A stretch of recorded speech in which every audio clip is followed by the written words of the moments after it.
학생 여러분 반갑습니다. 콘텐츠 제작 기술 세 번째 동영상 강의로 만나게 됐습니다. 봤던 콘텐츠 융합의 이론적 배경과 실제 강의 자료 뒷부분 내용 같이 보도록 하겠습니다. 지난 시간에 우리 강의 자료 이 전반부 앞에 부분 보면서 크게 콘텐츠 융합의 이론적 바탕에 대해서 살펴봤죠. 그래서 콘텐츠 융합이라고 하는 이런 그 문학 대중예술 영역 안에서의 이 전략이 이 최근 뭐 이렇게 뭐 현대에 넘어들어서 갑자기 등장을 한 그런 그 전략들이 아니라 고전 시대부터 대중예술의 태동기 그리고 현대의 대중예술의 디지털 시대에 이르기까지 오랜 전통을 통해서 이렇게 과거로부터 현재까지 일관되게 활용되어 온 그런 융합 전략이었다. 그래서 이러한 컨텐츠 융합 전략이 단순히 뭐 최근에 뭐 새로운 어떤 기술 이런 것들과의 융합 이런 것들만을 바라보는 그런 그 단기간의 현상을 파악하는 데 필요한 의미들이 아니라 대중예술에 있어서 대중예술 콘텐츠가 대중들의 선택을 받기 위한 소통 전략, 커뮤니케이션 전략으로서 융합 전략이라고 하는 것이 과거로부터 현재까지 수천 년에 거의 만 년 가까운 세월 동안 사랑받아온 그런 전략들이었다. 이런 걸 우리가 살펴봤었죠.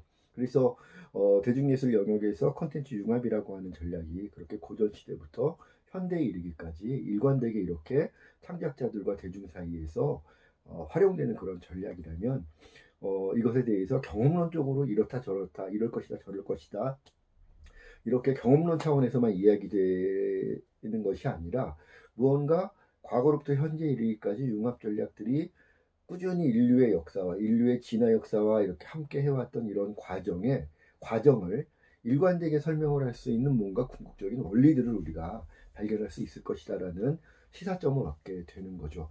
그런 궁극의 원리가 없었다면, 일관된 원리가 없었다면 고전 시대부터 현대에 이르기까지 이 전략이 이렇게 부침없이 꾸준히 활용되어 올 수 있지는 않았을 것이다 라는 것이죠.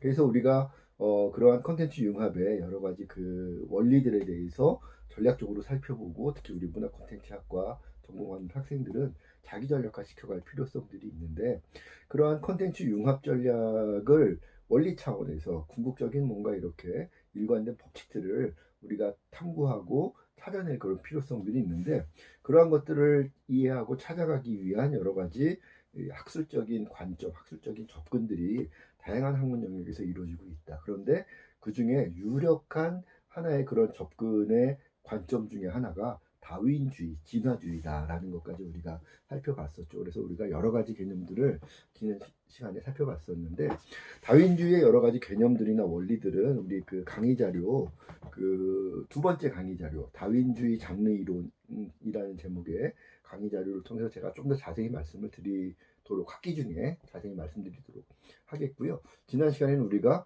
다윈주의를 통해서 도출할 수 있는 콘텐츠 융합의 원리 한 7가지 정도를 살펴봤었습니다.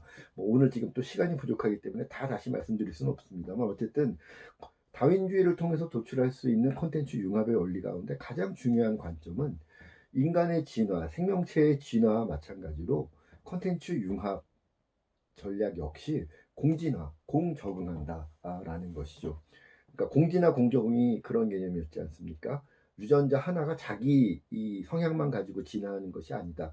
다양한 짝을 이룰 수 있는 유전자들과 서로 결합을 해서 하나의 개체라고 하는 복합체를 형성을 하는 것이고 그것이 심리적인 인간들의 마음의 본성에서도 어떤 하나의 감정만이 진화하는 것이 아니라 독립적으로 진화하는 것이 아니라 하나의 감정은 그 감정과 짝을 이루는 복수의 감정들과 같이 짝을 이루어서 함께 진화해 오는 그런 속성을 가졌다라는 것이죠. 사랑하는 마음은 미움의 마음과 믿음의 감정은 의심의 감정과 폭력의 감정은 두려움의 감정과 이런 것들이 서로 짝을 이루어서 때로는 서로 경쟁하고 때로는 서로 협력하는 이런 공진화, 공적응의 그런 관계를 그런 원리를 통해서 공진화의 원리라고 하는 중요한 다인주의 그 원리를 통해서 육체적인 인간도 또 심리적인 인간도 함께 진화해 왔다는 것입니다.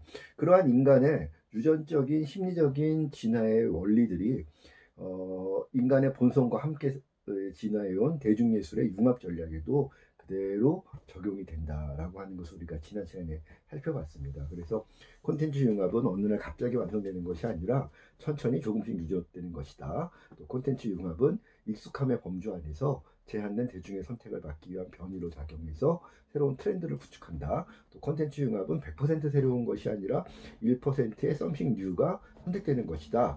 콘텐츠 융합은 블록버스터 전략과 마이너 전략 모두 최선의 결과를 도출할 수 있다. 또 콘텐츠 융합은 진부함과 상투성 등 바이러스보다 한 걸음 앞서기 위해 같지 않은 것들과 융합해서 관습을 앞서 나가려는 장르 전략이다. 또 콘텐츠 융합은 자기 영역에 대한 역량과 타 영역에 대한 열린 마음 사이의 존중과 되먹임을 통해서 공진화한다. 그리고 콘텐츠 융합의 형식과 시스템도 중요하지만 내적 가치의 융합, 대중예술 영역 안에서는 재미와 감동이겠죠. 그래서 그러한 내적 가치의 융합이 형식과 시스템의 중요성보다도 우선 강조될 수밖에 없다. 이런 것까지 우리가 살펴봤습니다. 그래서 우리가 지난 시간에 살펴봤던 내용들이 강의 자료 9페이지까지 나와 있었고요. 오늘은 강의 자료 10페이지부터 같이 마지막까지 살펴보도록 하겠습니다. 자, 그런 오랜 역사, 인간의 진화 역사 속에서 대중예술의 융합 전략도 함께 진화해오고 발전해왔습니다. 인간의 진화의 여러 가지 원리들은 콘텐츠 융합에, 대중예술의 콘텐츠 융합 전략에 있어서도 그러한 진화의 법칙들이 그대로 적용되어서 인간의 심리적인 진화의 양상과 콘텐츠 융합의 양상들은 일맥상통하는 그런 모습들을 보여줘 왔다라고 살펴봤었죠. 그리고 그런 것들은 인간의 본성과 닮은 모습으로 콘텐츠 융합 전략들이 진화해 왔기 때문에 수천 년 이상 오랜 세월 동안 인간의 진화 역사와 콘텐츠 융합 전략이 함께 할 수 있었다라는 것이었죠. 자, 그러한 과거로부터의 콘텐츠 융합 전략의 전통들을 기반으로 해서 현대에도 디지털 시대라고 하는 과거의 아날로그 시대가 아니라 새로운 디지털 시대라고 하는 2020년대에도 여전히 콘텐츠 융합은 유력한 대중예술의 커뮤니케이션 전략이 되어주고 있습니다. 그러한 콘텐츠 융합이 현대에 이르러서는 굉장히 다양한 층위를 이루고 있는 것이죠. 우리가 지난 시간에 살펴봤던 고전시대, 대중예술시대, 현대 이렇게 크게 세 단계를 통해서 콘텐츠 융합의 흐름들을 살펴봤다면 그러한 흐름들이 현대에 이르게 되면 다양한 층위로 분화되면서 이런 것들이 서로 영향을 주고받는 관계에 놓여 있다는 겁니다. 그러한 콘텐츠 융합의 다양한 층위를 먼저 이해하는 것이 콘텐츠 융합 전략의 현대를 이해할 때 중요한 내용들이 되겠다라는 것이죠. 자, 그러면 콘텐츠 융합에는 어떤 층위들이 존재하고 있느냐? 굉장히 다양한 층위들이 존재하고 있지만 우리가 모델화시켜서 크게 5가지 융합 전략의 층위가 있다라고 우리가 분류해 볼 수 있을 것 같습니다. 먼저 장르와 장르의 융합 전략이라고 하는 우리가 고전시대부터 존재했던 전략이라고 했죠. 장르와 장르 간의 융합 전략, 크로스 미디어 전략이 여전히 현대에도 중요한 콘텐츠 융합의 전략의 하나의 층위를 이루고 있습니다. 지난주에 잠깐 제가 말씀드렸던 것처럼 대표적으로 어벤져스, SF와 판타지와 액션과 이런 다양한 장르의 속성들이 하나의 시리즈 안에, 하나의 프랜차이즈 시리즈 안에 놓여져 있다. 이것은 장르와 장르의 융합을 통해서 다른 경쟁 작품들 혹은 경쟁 장르들과 차별화될 수 있는 나만의 이런 그 경쟁력을 갖추기 위한 그런 전략이 현재에도 되고 있다라는 것이죠. 그래서 첫 번째 중요한 거 장르와 장르의 융합 전략 존재하고 있고요. 두 번째는 장르와 학문의 융합 전략 역시 고전 시대부터 현대에 이르기까지 굉장히 중요하게 활용되는 융합 전략의 모델 가운데 하나입니다. 지난 시간에 잠깐 역시 얘기했던 것처럼 인터스텔라 같은 작품들, 그 새로운 우주 과학들, 새로운 어떤 우주 물리학들, 양자 물리학들 이런 것들이 학문적인 성과로 이렇게 등장을 하게 되면 그런 것들을 이 예술가들의 창의력이 혹은 예술적 감수성이 새롭게 이렇게 등장한 과학의 어떤 성과들을 탁 집어내는 거죠. 그래서 저것은 내가 갖고 있던 어떤 예술적인 어떤 스토리텔링, 예술적인 메시지 이런 것들을 드러내고 구체화시키는데 굉장히 매력적인 통로가 되겠구나. 저 학문의 어떤 새로운 성과들을 다른 장르 혹은 다른 작품들이 써먹기 전에 내가 먼저 작품의 모티브로 활용해야 되겠다. 이런 판단들을 창작자들이 하게 되더라는 것이죠. 그래서 인터스텔라나 지난 시간에 얘기했던 뭐 인사이드 아웃 같은 애니메이션 뭐 이런 작품들이 우주과학이라든가 심리학의 새로운 어떤 흐름이라든가 이런 것들을 적극적으로 이야기 안에 작품 안에 수용을 해서 새로운 어떤 메시지의 근거, 그 작품 안에서의 타당성을, 공감의 포인트들을 만들어낼 수 있게 만드는 중요한 모티브로 활용을 하고 있다라는 것입니다.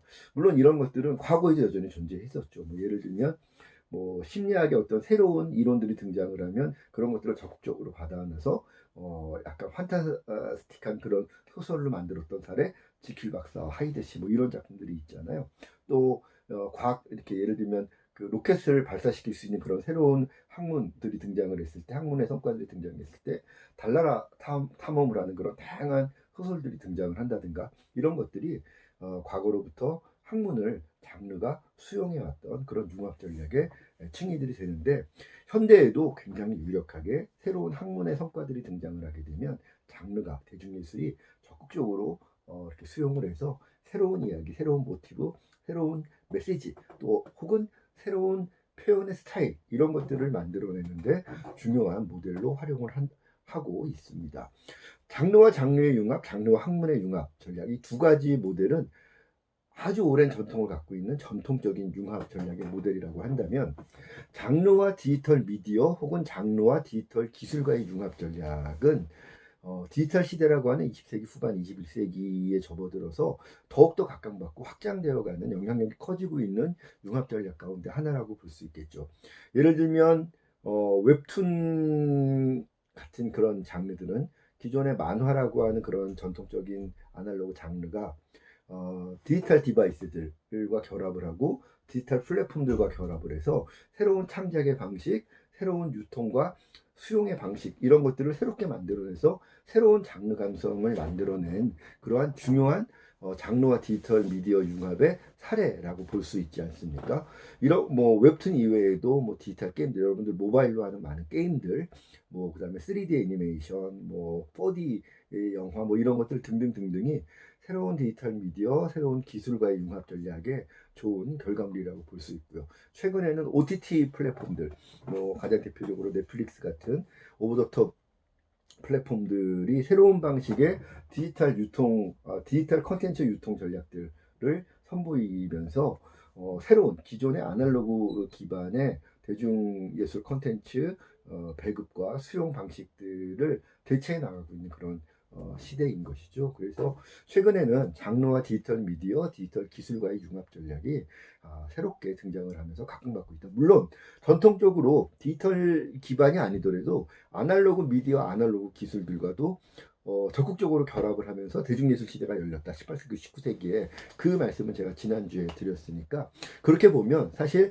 장르가 미디어나 기술과 융합하는 전략 역시 굉장히 오랜 전통을 갖고 있는 융합의 층이라고 볼 수 있는데, 다만 지금 여기서 전통적인 융합 전략과 구분해서 장르와 디지털 미디어, 장르와 디지털 기술의 융합 전략을 말씀드리는 이유는 현대의 관점에서 봤을 때, 지금 시점에서 바라봤을 때 지금 시점에서의 대중예술의 중요한 미디어 기술 융합 전략은 아날로그 기반의 미디어나 기술들과의 융합보다는 디지털 기반의 미디어나 기술들과의 융합이 주류를 이루고 있기 때문에, 대세를 이루고 있기 때문에 새로운 어떤 흐름으로 우리 앞에 다가오고 있다는 것이죠. 그런 측면에서 보자면 장르와 디지털 미디어, 디지털 기술과의 융합 전략, 새롭게 영향력이 커지고 있는 그러한 세 번째 콘텐츠 융합의 전략 모델, 전략의 층이다, 이렇게 말씀드릴 수 있겠습니다.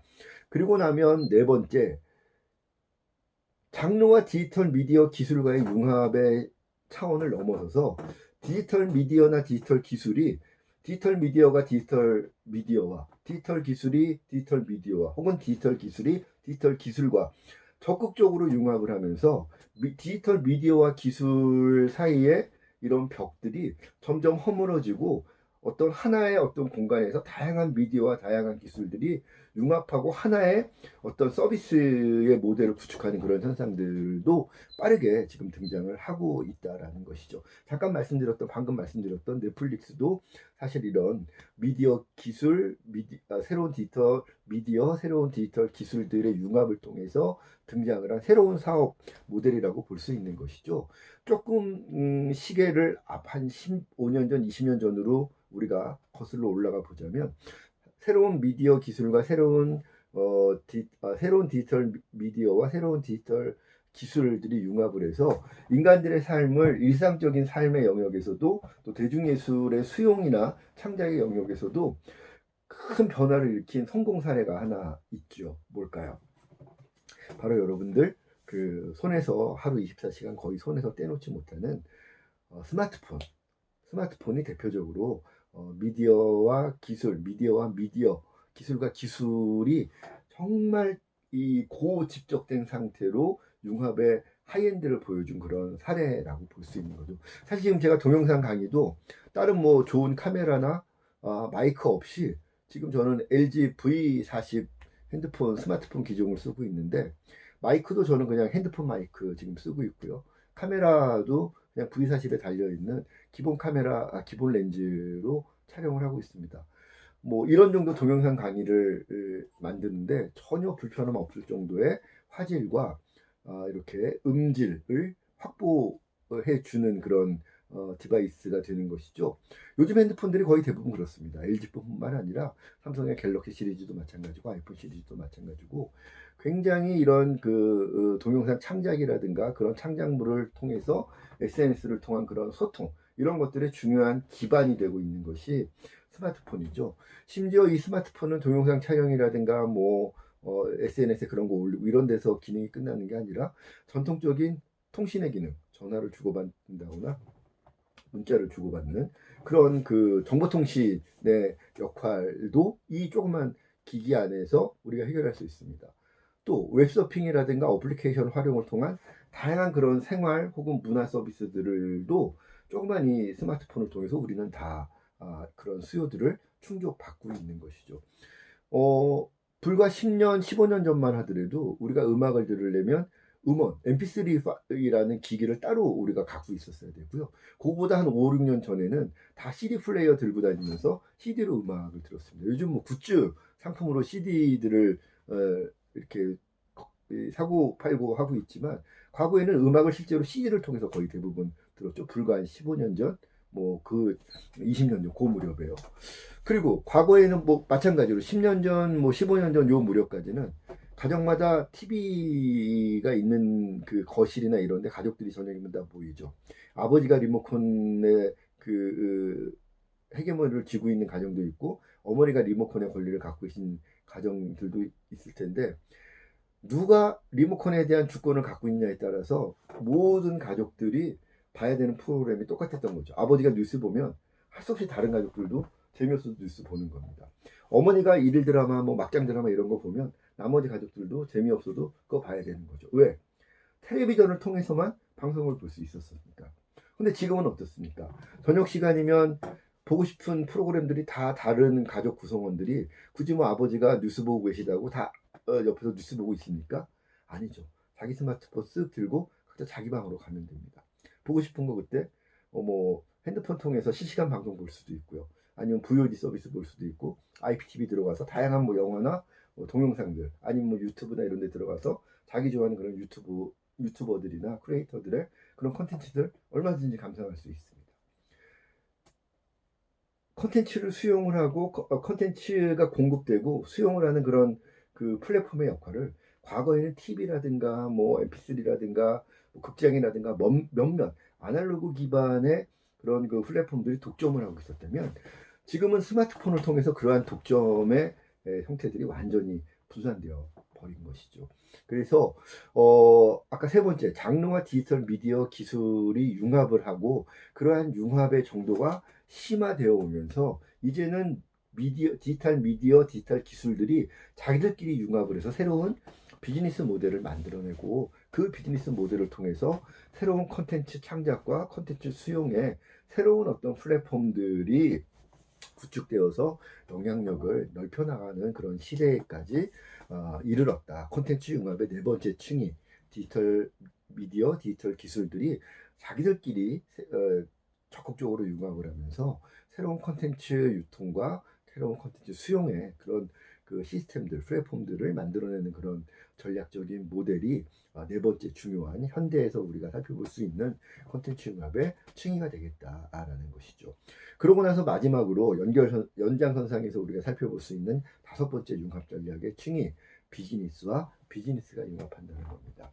우리가 지금까지 살펴봤던 것처럼 장르가 장르끼리 융합을 하고, 장르가 학문과 융합을 하고, 장르가 디지털 미디어 기술과 융합을 하고, 디지털 미디어와 기술은 또 자기끼리 융합을 하고, 그러다 보니까 이제 대중예술 산업의 비즈니스 자체에도 자기 장르만, 자기 학문만, 자기 미디어만, 자기 기술만 이해하고 그 범주 안에서의 비즈니스의 어떤 뭐 규칙이나 비즈니스의 특성들을 이해하는 것만 갖고는 현대 이 대중예술 산업 영역 안에서의 비즈니스에 참여한다라는 게 어려운 시대가 되어 버렸다라는 것입니다. 뭐 예를 들면 내가 웹툰을 그리는 작가 혹은 웹툰 플랫폼의 담당자인데 우리 작품이 게임으로도 만들어지고 영화로도 만들어지고 뭐 웹드라마도 만들어지고 OST 서비스도 해야 돼요. 그러면 내가 웹툰 작가 웹툰 플랫폼의 담당자지만 웹툰 비즈니스의 규칙들이나 특성들 예를 들면 뭐 작가는 어떤 존재들이고 마감은 언제 하는 것이고 마감부터 뭐 업데이트까지 몇 시간 정도의 여유가 있어서 그 안에 뭐 이런 옷 탈자나 뭐 이렇게 심이나 뭐 이 뭐 여러 가지 이런 감수나 이런 것들을 마무리해야 서비스가 되는 것이고 서비스 되면 뭐 사람들의 반응이 어떻게 체크되고 과금은 어떻게 되고 이런 것들만 이해하고 있어서는 영화라든가 대중음악이라든가 게임 이런 쪽하고의 협력 비즈니스, 코 비즈니스에서 주도적인 자기 의견을 개진하고 자사의 혹은 자기 작품의 어떤 기준, 이익 이런 것들을 관철하는데 불리할 수밖에 없다라는 것이죠. 예를 들면 내가 만화의 과금 방식은 잘 이해하고 있는데 영화계의 원작료가 우리나라에서는 어느 정도 수준이 되는 건지 예를 들면 기존의 영화사에서는 어느 정도까지 원작료를 이렇게 배정을 해주는데 최근에 넷플릭스 같은 데서는 얼마까지 투자를 과감하게 하고 있는지 이런 것들을 잘 이해하고 있어야 된다는 것이죠. 또 영화계의 여러 가지 그런 이 갤런티 적용 방식과 만화의 적용 방식과 이런 것들의 차이가 크기 때문에 그런 것들도 내가 다 차이점을 이해하고 있어야 우리 작가 혹은 우리 플랫폼의 그런 만화 웹툰 원작이 다른 장르로 활용돼서 새로운 어떤 컨텐츠 비즈니스로 재탕생됐을 때 우리 이 원작자라든가 우리 원 플랫폼의 이익을 극대화시킬 수 있는 바람직한 윈윈의 사업 모델, 비즈니스 모델들을 만들어낼 수 있다는 겁니다. 그런데 그렇기 때문에 현대에는 내 장르, 내 영역의 비즈니스뿐만 아니라 다른 장르, 다른 영역의 비즈니스는 어떤 특성을 가지고 있고 또 어떤 메커니즘을 가지고 있으며 규칙들은 어떤 것들이 있고 특유의 그 비즈니스 영역 안에서 종사하는 사람들끼리 공유하고 있는 문화는 어떤 문화적인 감성으로 구축되어 있는 것인지 등등의 문제들을 포괄적으로 이해하는 것이 중요한 시대가 되었다는 것입니다. 작가뿐만 아니라 작가들도 마찬가지고요. 기획자들이라면 더 그렇습니다. 그래서 물론 우리가 지난 시간에 살펴본 것처럼 콘텐츠 융합은 물론 자기 장르를 기반으로 해야 됩니다. 그래서 기본적으로는 내 장르의 문화적인 감성, 내 장르의 비즈니스적인 메커니즘 이런 것들을 이해하는 데에서부터 출발해야 되는 것이긴 하지만 동시에 한 걸음 더 나와서 다른 영역, 다른 장르들의 비즈니스는 어떤 메커니즘과 감성을 갖고 있는 것인지 그래서 비즈니스와 비즈니스가 적극적으로 융합될 수 있도록 만드는 주도할 수 있는 그런 인력들, 그런 사고들이 필요한 시대가 되었다. 그런 측면에서 우리가 쭉 살펴봤던 장르와 장르의 융합, 장르와 학문의 융합, 또 장르와 디지털 미디어 기술과의 융합, 디지털 미디어 기술들은 또 자기들끼리 또 적극적으로 융합하는 그런 시대, 이런 식으로 시대의 흐름들이 쭉 융합 전략의 흐름들이 전개가 되고 있고 다양한 층위들을 이루면서 각자 고도의 그런 발전, 심화, 분화 과정들을 현재 계속 진행시키고 있기 때문에 자연스럽게 비즈니스와 비즈니스가 함께 융합하는 그런 전략적인 그런 비즈니스 융합 전략의 시대가 현재 도래하고 있고 그 모델 역시 중요한 그런 모델이 되고 있다라는 것입니다. 그래서 콘텐츠 융합에는 크게 5가지 그런 층위들이 존재하고 있는데, 자, 이러한 5가지 층위들 가운데 현대에는 2020년도 현재에는 4차 산업혁명 기술들이 등장을 막 몇 년 전부터 했잖아요. 뭐 AR, VR, 뭐 인공지능, 사물인터넷, 뭐 드론, 뭐 3D 프린터, 뭐 비트코인이 아니라 그 뭡니까 블록체인 뭐 등등등 다양한 그런 4차 산업혁명 시대의 기술들이 등장을 하다 보니까 최근에는 디지털 미디어, 디지털 기술과의 융합이 강조되는 그런 경향들이 좀 있죠. 그래서 뭐 몇 년 전만 하더라도 뭐 최근까지도 그랬습니다만 지난 정부도 그랬고 뭐 지금 정부도 마찬가지고 국가적으로 뭐 새롭게 VR 뭐 콘텐츠 육성에 뭐 얼마를 투자한다 뭐 이런 것들이 최근에 몇 년 동안 계속 그 문화체육관광부 그 사업 그 신년 사업 계획들을 보면 항상 서두에 중요하게 나오는 사업들이 그런 사업들입니다. VR 뭐 최근에는 VR 뭐 이런 거 밀어주는 그런 흐름들이 조금 있던데, 그런데 우리가 이런 흐름들 뭐 그런 정책적인 접근들 뭐 필요성들을 어느 정도는 우리가 인정할 수 있다 하더라도 중요한 것은 새로운 디지털 미디어, 새로운 디지털 기술은 콘텐츠의 유통이나 표현 기법 등에 기여하는 것이다 라는 것이죠. 새로운 미디어가 등장을 하고 새로운 디지털 기술이 등장을 하게 되면 그것이 콘텐츠가 좀 더 빠르고 편리하게 확산되는데 유통되는데 기여를 합니다. 과거의 아날로그 방송 시대에서 IPTV가 열리니까 굉장히 새로운 방식의 유통 편리한 방식들이 등장을 했죠. 그러다가 최근에 넷플릭스가 등장을 했더니 새로운 킬러 콘텐츠들을 실시간으로 볼 수 있게 해주는 그런 시대까지 지금 이제 흘러온 거죠. 또 새로운 어떤 디지털 기술들이 등장을 하면 어벤져스 같은 히어로물들의 아주 화려한 그런 그 특수 효과들, 뭐 우리나라도 신과 함께 같은 영화들 보면 굉장히 세련된 그런 특수 효과들, 영상 기법들이 등장을 하게 되죠. 다 그런 것들이 표현 기법에 기여하는 그런 영역들인데, 중요한 것은 그럼에도 불구하고 콘텐츠 커뮤니케이션, 대중예술 콘텐츠 커뮤니케이션이 추구하는, 그리고 대중예술 콘텐츠를 원하는 대중들이 궁극적으로 원하는 가치는 여전히 아날로그적인 재미와 감동에 있다라는 것입니다. 그런데 그러한 재미와 감동은 방금 얘기했던 것처럼 아날로그적인 영역이라는 거죠. 스토리텔링이 어떻게 되어 있는 것인지, 캐릭터들은 어떤 매력을 가지고 구축되어 있는 것인지, 그런 다양한 매력을 가진 캐릭터들끼리 어떤 갈등 관계를 구축하고 있는 것인지, 그런 갈등 관계는 어떤 모티브 때문에 다른 작품들에서 보지 않았던 새로운 해결의 방향으로 나아가는 것인지, 그런 것들을 통해서 대중들은 그 작품의 재미와 감동을 느끼게 된다는 것이죠. 재미와 감동이 빠져버리면 사람들은 시각적으로 즐겁다 하더라도 오래 기억하지 않는다라는 것입니다. 지난주에 우리 살펴봤었죠, 이 얘기. 그래서 4차 산업혁명 기술의 등장으로 새로운 디지털 미디어, 새로운 디지털 기술과의 융합이 강조되는 경향이 있으나, 그것은 4차 산업혁명 기술이 등장을 막 지금 하고 있는 중이기 때문에 그러한 경향들이 나타나는 것은 뭐 일견 자연스러운 흐름일 수 있다. 그러나 그런 흐름이 마치 콘텐츠 융합 전략의 전부인 것처럼 우리가 오해해서는 곤란하겠다라는 것입니다. 우리가 지난주에 살펴봤던 것처럼 콘텐츠 융합의 시스템이나 외형적인 매력도 중요하지만 보다 중요한 콘텐츠 융합의 가치는 재미와 감동, 내적인 가치에 있다라는 것이고요. 그러기 위해서는 콘텐츠 융합에 앞서 살펴봤던 5가지 층위들을 포괄적으로 이해하는 것이 중요하다. 5가지 층위들이 서로 상호 경쟁을 하면서 하나의 콘텐츠 안에 균형감을 가지고 그러한 모델들이 복합체를 이루어야 된다라는 것이죠. 현대 대중예술 콘텐츠들을 우리가 콘텐츠 융합 전략 차원에서 뜯어보면 5가지 융합 전략들이 복합적으로 작용을 하고 있는 경우들이 거의 대부분이라는 겁니다. 신과 함께 한번 봅시다. 장르와 장르 융합하고 있죠. 그렇죠. 판타지, 현대물, 뭐 액션, 뭐 드라마, 감동 드라마 등등의 장르가 거기 결합을 하고 있습니다.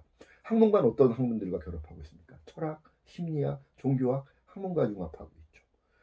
새로운 디지털 미디어 기술들 엄청나게 결합하고 있죠. 새로운 어떤 디지털 영상 기법들, 또 그런 것들이 유통될 때는 극장뿐만 아니라 다양한 IPTV라든가 뭐 이런 것들을 통해서 다양한 채널에서 유통이 됩니다. 자연스럽게 그런 것들은 그 디지털 미디어, 디지털 기술끼리 융합을 한 새로운 플랫폼, 새로운 비즈니스 전략들과 융합될 수밖에 없는 것이죠. 그 중에 어떤 작품은 5가지 융합 전략의 층위들 가운데 어떤 층위들이 좀 더 강조되고, 다른 작품은 그 5가지 층위들 가운데 다른 어떤 것들이 좀 더 강조되는, 이런 5가지 요소들 가운데 메인인 것과 서브인 것의 차이는 작품들마다 다르게 존재하겠죠. 그러나 중요한 것은 현대 대중예술 분야의 컨텐츠 융합 전략은 한두 가지 융합 전략만 작용하는 경우는 거의 없다. 5가지 융합 전략들이 거의 동시에 복합적으로 정도의 차이만 있을 뿐, 복합적으로 작용을 해서 융합을 한 복합체를 이루고 있는 것이 현대 대중예술 컨텐츠의 컨텐츠 융합 전략의 중요한 흐름이다라고 볼 수 있다라는 것이죠. 그래서 최근에 뭐 4차 산업혁명 기술 뭐 이런 것들, 뭐 정부나 뭐 정치권이나 언론이나 뭐 이렇게 굉장히 많이 강조를 하고 있는 추세고 중요합니다. 물론 그런 기술과 우리가 그런 흐름들을 놓쳐버리게 되면, 미디어나 기술의 새로운 흐름을 놓쳐버리게 되면 창작자들이나 기획자들이 뒤처지게 되는 거죠. 왜? 디지털로 이미 어떤 컨텐츠 유통이라든가 컨텐츠 커뮤니케이션 혹은 컨텐츠 서비스 이런 것들이 이미 그쪽으로 그 중심들이 넘어가 있고, 심지어 창작도 기획도 디지털 방식으로 창작을 하고 기획하는 시대가 이미 돼버리고, 예를 들면 내가 음악 작곡가인데 악보 잘 그리고 뭐 악상만 잘 떠올린다? 안 되죠.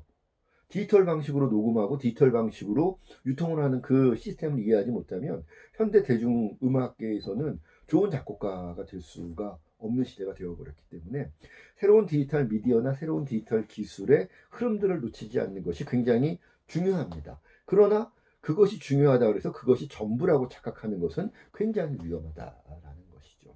그래서 정리해서 다시 말씀드리자면, 새롭게 각광받고 있는 디지털 미디어, 디지털 기술은 콘텐츠 유통과 표현 기법들에 기여한다라고 하는 나름의 자기 영역들을 가지고 있다라는 것이죠. 그리고 그 영역은 나름대로 한계를 갖고 있는 것이죠.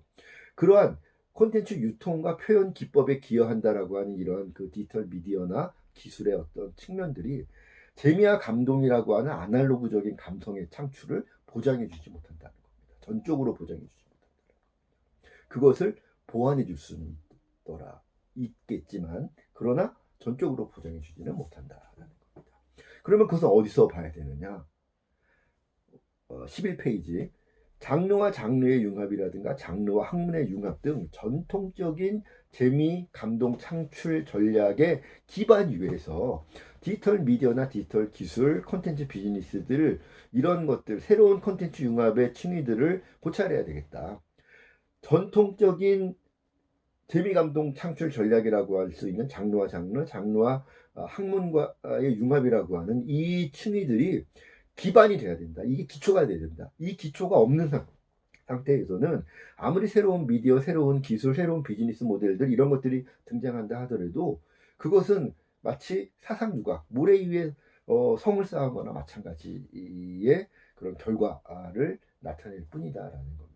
그래서 전통적인 재미와 감동을 창출하는 그런 아날로그 전략들, 장르와 장르가 융합하고 장르가 학문과 융합을 해서 어떤 메시지, 어떤 감동, 어떤 캐릭터의 매력 이런 것들을 만들어낼 거냐. 그런데 그러한 기반 위에서, 그렇다면 이런 나의 아날로그적인 재미 감동의 전략들이 어떤 미디어, 어떤 기술, 어떤 비즈니스와 손을 잡아야 훨씬 더 풍성한 성과를 거두고 새로운 어떤 그 감성으로 대중들에게 다가설 수 있을까를 고민하는, 이러한 이 균형 잡힌 그리고 포괄적인 융합 전략의 그런 접근 방식들이 굉장히 중요한 시대가 될 것이다라는 거죠.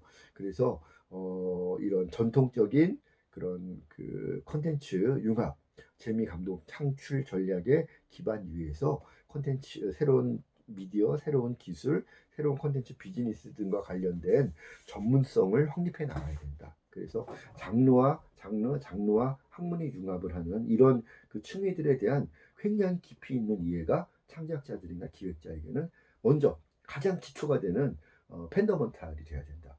이 팬더먼탈의 기초 위에서 새로운 미디어, 새로운 기술, 새로운 비즈니스 전략의 전문성들이 쌓아갈 수 있도록, 전체가 균형감을 갖출 수 있도록 접근하고 고민하고 준비하는 자세가 필요하겠다라는 것입니다. 그래서 우리가 콘텐츠 융합의 다양한 층위들을 이해할 때는 그런 5가지 모델들을 어느 한두 가지만 중요하다고 말하는 것은 굉장히 위험하다. 5가지를 우리가 골고루 이해하고 5가지 층위들에 대한 그런 그 이해도가 균형감을 이룰 수 있도록 노력을 해야 되겠다라는 말씀을 강조하고 싶습니다.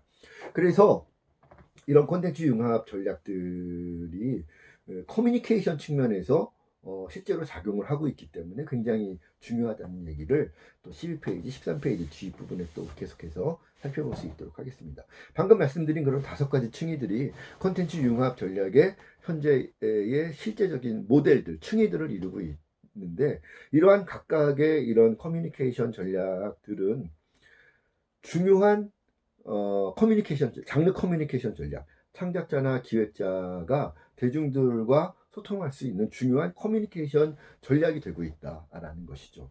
그런데 이러한 커뮤니케이션, 장르 커뮤니케이션 전략들은 대중들이 가지고 있는 대중들의 하위 자아들과 밀접하게 조응을 하면서 그런 장르 커뮤니케이션을 분화시키고 있고 고도화시켜 가고 있다라는 것이죠. 우리가 지난 시간에 잠깐 살펴봤지만 대중들은 많은 하위자아를 동시에 갖고 있는 하위자아들의 복합체라고 우리가 지난 시간에 살펴봤었죠. 그래서 대중들의 하위자아들은 다양한 환경의 변화에 빠르고 다양하게 적응을 해 나가면서 하위자아들도 새로운 어떤 감성, 새로운 사고들을 스스로 만들어내고 영위해 나갑니다.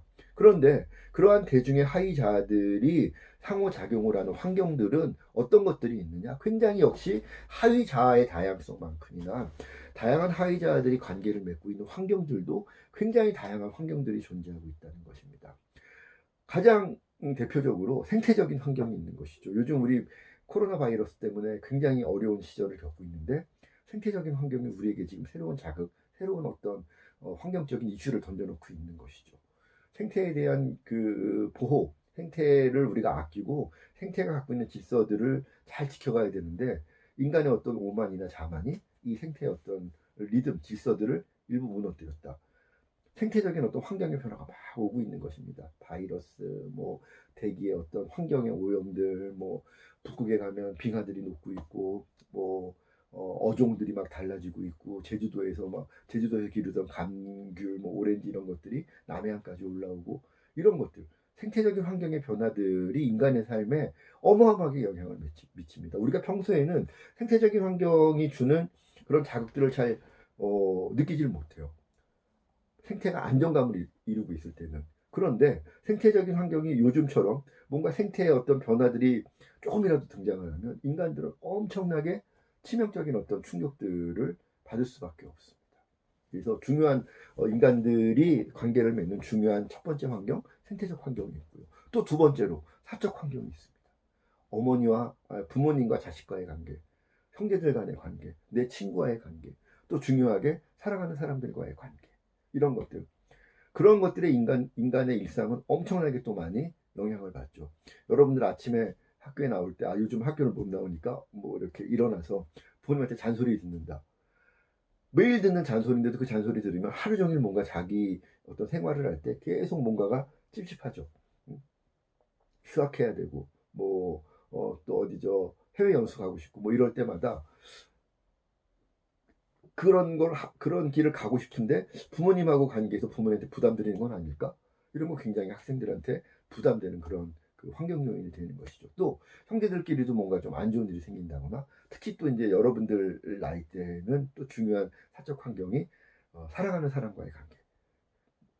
아침에 전화했는데 목소리가 좀 안 좋다든가 아니면 데이트하고 헤어질 때 뭔가 표정이 안 좋았다든가 이런 거 굉장히 사람의 일상을 흔드는 그런 중요한 또 사적 환경에 이 충격이 되는 것이죠. 그래서 중요한 두 번째 환경 영역, 사적 환경의 영역이 있습니다. 또 세 번째로 사회적 환경의 영역이 있습니다. 자기들이 속해 있는 우리 용인들 혹은 어떤 지역사회, 뭐 조금 넓혀보면 우리 대한민국, 뭐 이런 관계들, 이런 것들이 사회적인 어떤 이 집단 안에서의 갈등이라든가 또 다른 집단과의 갈등 이런 것들이 중요하게 또 인간의 어떤 일상에 그 영향력을 미치는 그런 자극으로 작용을 하게 된다라는 것이죠. 예를 들면 뭐 우리가 가까이 있지만 일본과의 어떤 관계들 몇 년째 지금 계속 안 좋지 않습니까? 사회적으로 일본이라는 사회와 우리라는 사회가 이해관계가 충돌하다 보니까 그런 데서 벌어지는 일들이 내가 당장 그 앞에서 뭐 일본 찾아가고 뭐 이렇게 비판하고 뭐 이렇게 할 건 아니지만 내가 뭔가 생활을 할 때 일본 이런 거 떠올리면 아 일본 작품 불매해야 되겠다 이런 생각들을 하게 되는 거죠. 대한민국 사람이라면 뭐 거꾸로 일본 사람이라면 자기들 나름의 어떤 생각들을 한국에 대한 생각들을 공유하는 것들이 있겠습니다만 그런 사회적인 어떤 이슈들 사회적인 어떤 공동체 안에서의 중요한 이슈들이 또 인간에게는 일상을 좌우하는 중요한 환경 요인이 된다는 것이고요. 또 네 번째는 과학적 환경.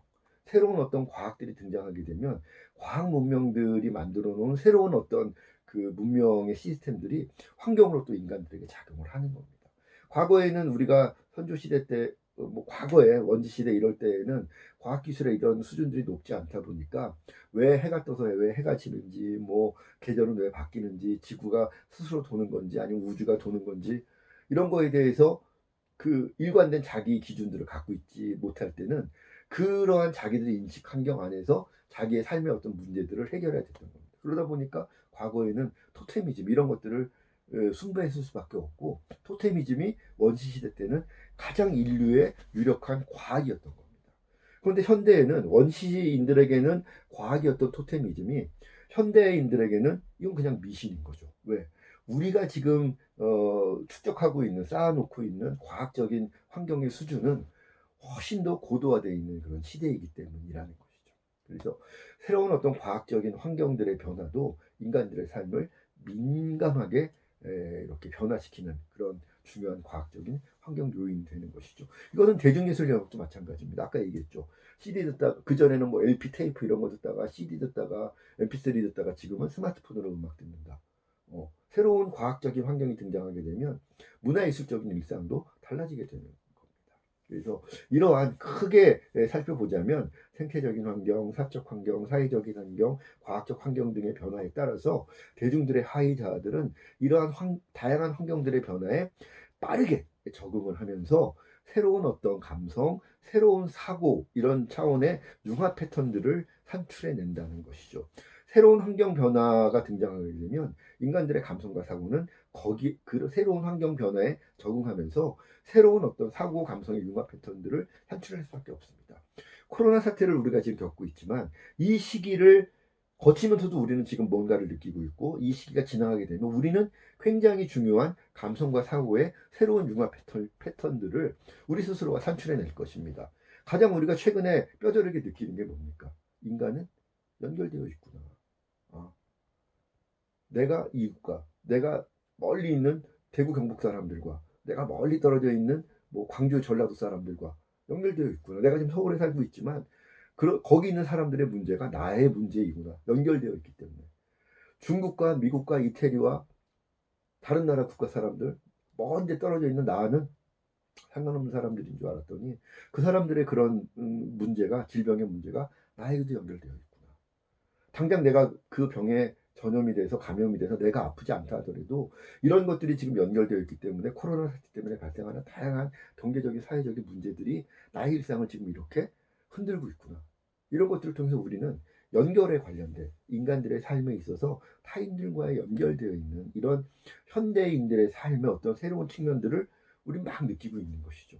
이런 것들 새로운 어떤 생태 이거 지금 보면 코로나 사태는 생태 사회적 환경, 과학적 환경 등의 변화가 다 지금 한꺼번에 작용하고 있는 시기죠.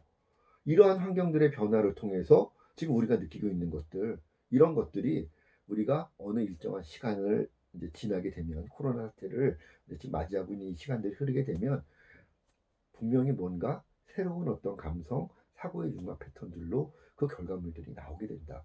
이거를 만들어내지 않으면 그건 인간이 아닙니다. 왜? 새로운 환경에 적응한 새로운 감성, 사고의 융합 패턴들이 있어야 우리는 또 그만큼 진화할 수 있는 겁니다. 나아갈 수 있는 겁니다. 그거를 만들어낼 수 있었기 때문에 인간이 인간으로서 삶을 살아왔던 것이고 지금도 우리가 그런 것들을 만들어낼 수 있는 능력이 있기 때문에 또 앞으로 우리가 이런 상황들 지금은 힘들지만 이겨내고 새로운 어떤 환경에 적응을 하는 새로운 삶의 모습들을 만들어낼 것이라는 것이죠. 그래서 이런 것들이 굉장히 중요하다라는 겁니다. 대중의 하이다들은 늘 정체되어 있는 한 가지 모습이 유지되는 것이 아니라 환경 변화에 따라서 새로운 적응을 하게 되고 새로운 공적응, 새로운 공진화를 통해서 새로운 감성과 상호의 융합 패턴들을 산출해낸다. 그런데 새로운 디지털 미디어나 기술들은 이러한 하위자들의 새로운 감성, 새로운 사고가 융합해서 발현되는 통로가 되어준다는 것이죠. 이런 깨달음들이 SNS로 확장되어 나가는 시대가 열렸다는 것이죠. 과거에 SNS에 이런 새로운 디지털 미디어나 기술들이 없었을 때는 새로운 깨달음들이 새로운 융합의 어떤 그 감성, 새로운 융합의 사고들이 확산되고 전파되는데 굉장히 오랜 시간들, 굉장히 그 까다로운 번거로운 절차들을 거쳤다면 지금은 이런 것들이 빠르게 확산되고 빠르게 공유되는 시대가 되었다는 것입니다. 그만큼 하위자들이 새로운 환경 변화에 적응을 해서 만들어내는 사고와 감성의 융합 패턴들, 이것들이 다양하고 빨리 등장을 한다는 것도 중요하고, 그런 것들이 이 발현되고 서로 소통되고 공유되는 그런 통로가 되어주고 있는 것이 디지털 미디어, 디지털 기술들이다. 이러한 또 양쪽의 그 의미들을 우리가 또 중요하게 잘 이해를 해야 되겠죠. 그래서 새로운 다음 페이지, 13페이지입니다. 새로운 디지털 미디어 기술과 상호작용하는 대중의 하위 자아들이 어떤 감성과 사고를 수행하는지 탐구하되 문화 콘텐츠 기획자다, 문화 콘텐츠 창작자들이라면 대중의 하위 자아들이 어떠한 감성이나 사고를 수행을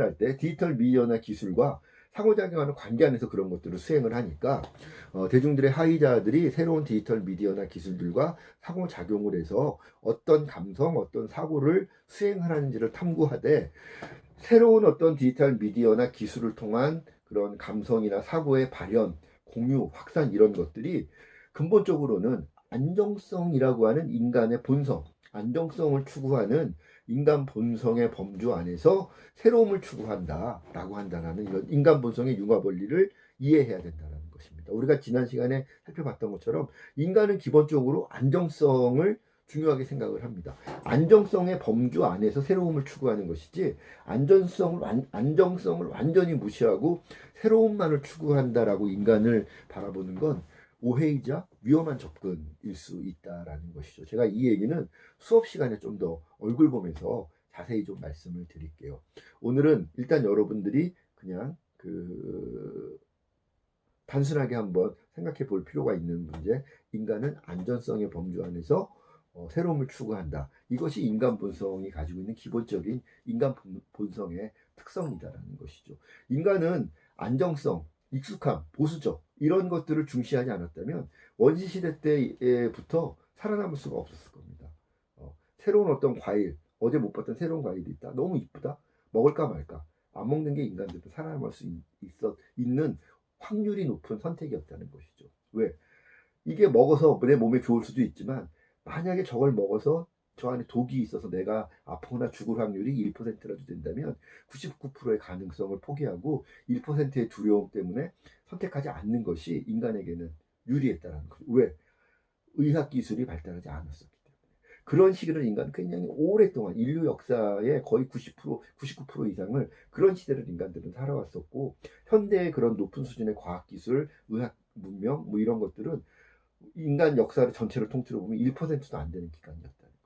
그렇기 때문에 인간의 본성은 새로움을 추구하는 모험심도 가지고 있습니다만, 이런 새로움을 추구하는 모험심은 기본적으로 안정성, 익숙함, 보수적인 것을 추구하는 두려움의 감정과 싹을 이루었는데, 인간의 생존에는 두려움을 먼저 두려움에 기반을 하면서 모험심을 추구하는 것이 인간의 생존에 좀 더 유리한 방식이었다. 모험심에 기반해서 두려움을 조금 갖는 방식은 이건 인간들의 절대 다수에게는 불리한 방식일 수밖에 없는 거죠. 자, 이 얘기는 제가 강의실에서 좀 더 강조해서 말씀을 다시 드리겠고요. 어쨌든 이러한 안정성의 범주 안에서 새로움을 추구하는 인간 본성의 융합 원리를 통해서 이런 새로운 디지털 미디어, 새로운 디지털 기술들의 활용 전략들, 또 그런 것들과 융합을 해서 새롭게 선보이는 인간들의 새로운 어떤 감성과 사고의 패턴들, 이런 것들을 이해를 해야 된다라는 것이죠. 그래서 안정성의 범주 안에서 새로움을 추구하는 인간 본성의 융합 원리를 통해서 이해를 하고 콘텐츠 융합의 전략화하는 그런 접근 방식들이 필요하겠다라는 것입니다. 그래서 중요한 거 정리하자면 장르 미학적인 역량과 함께 장르 미학적인 역량은 가장 기초가 되는 그런 역량이 되겠죠. 만화를 좋아하는 사람은 만화에 대한 장르 미학적 역량, 영상을 좋아하는 사람들은 영상의 미학적 역량, 뭐 음악을 좋아하는 사람들은 음악적인 미학 역량, 이런 것들이 기본이 돼야 되겠지만 그런 장르적인 미학 역량에 머물러서는 안 되겠다. 장르적인 미학 역량, 미학적 역량과 함께 인문학적, 사회과학적, 자연과학적, 디지털 미디어적 이런 다양한 여러 영역들, 인접 영역들, 인접 장르들, 인접 분야들의 역량들과 장르 미학적 역량이 함께 융합해서 융합적 전개를 할 수 있어야 되겠다.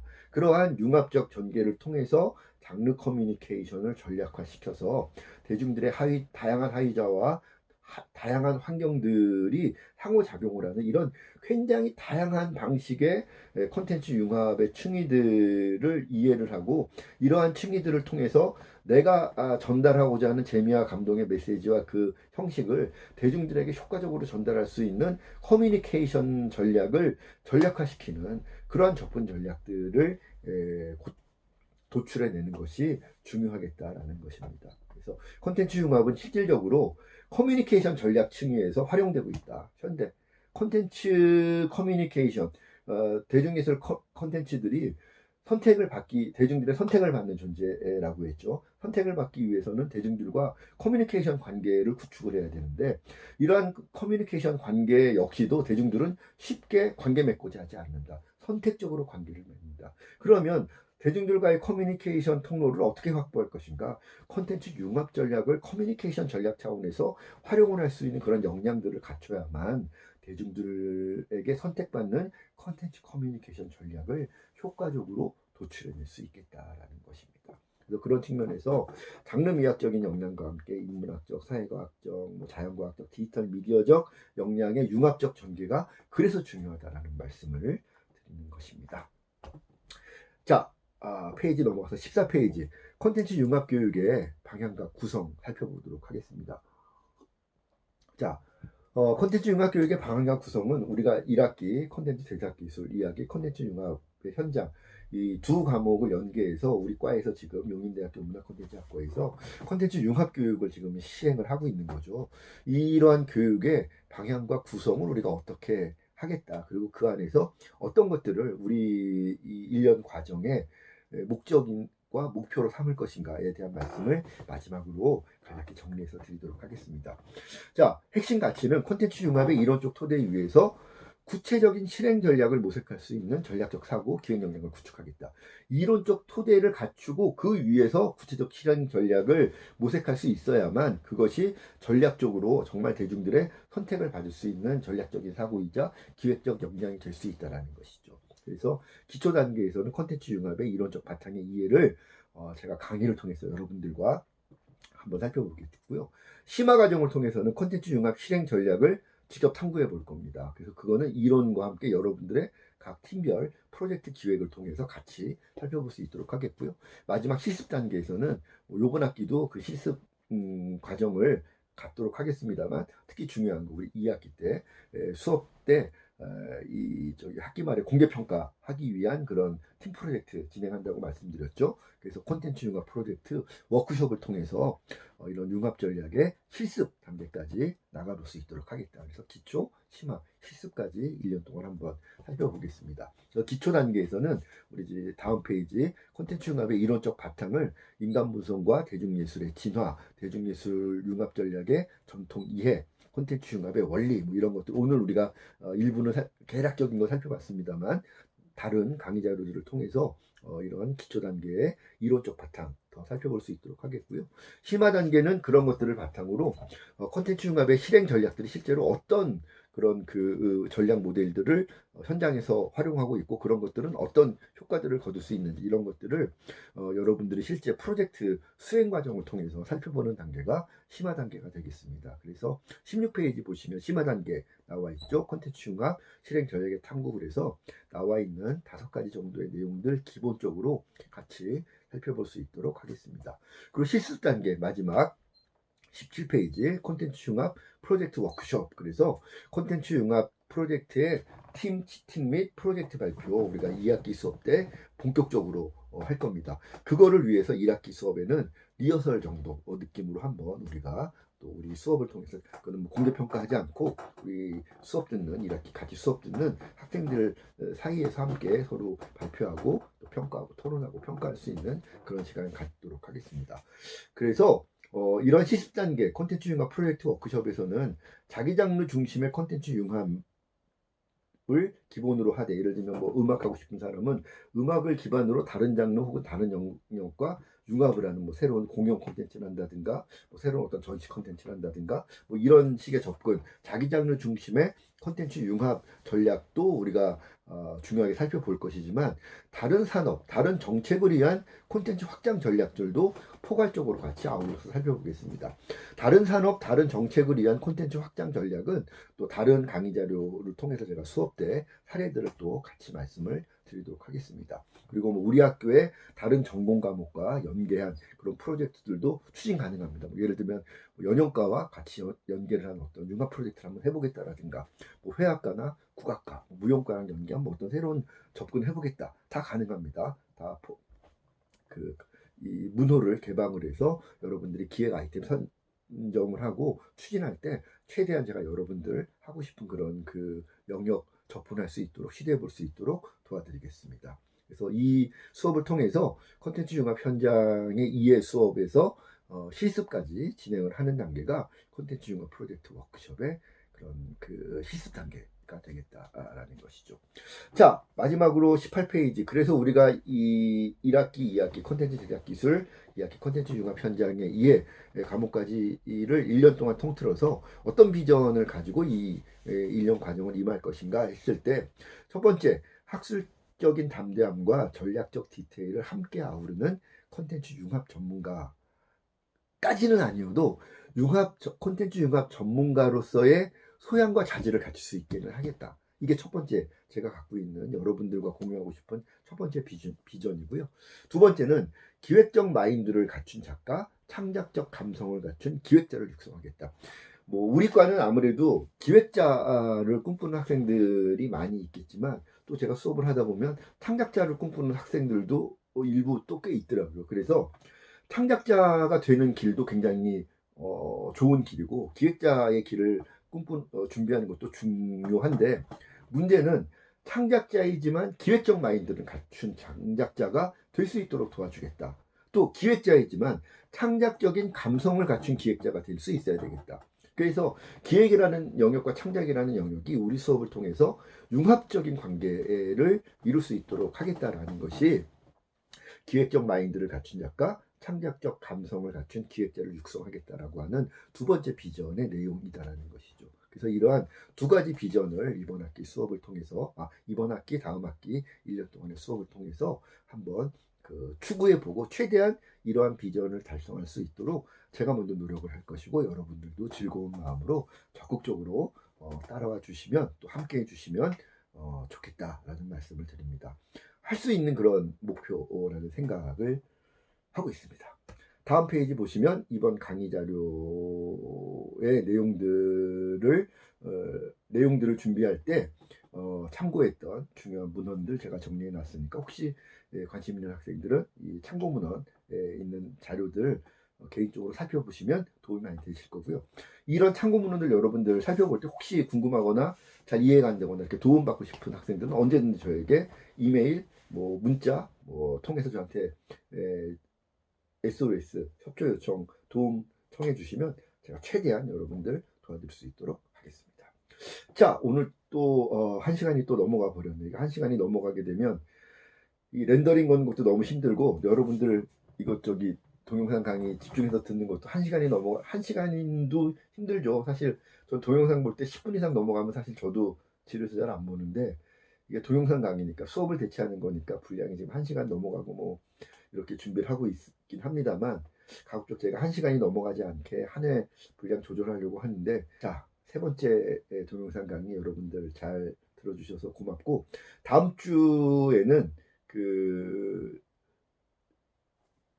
강의 자료 가운데 두 번째 강의 자료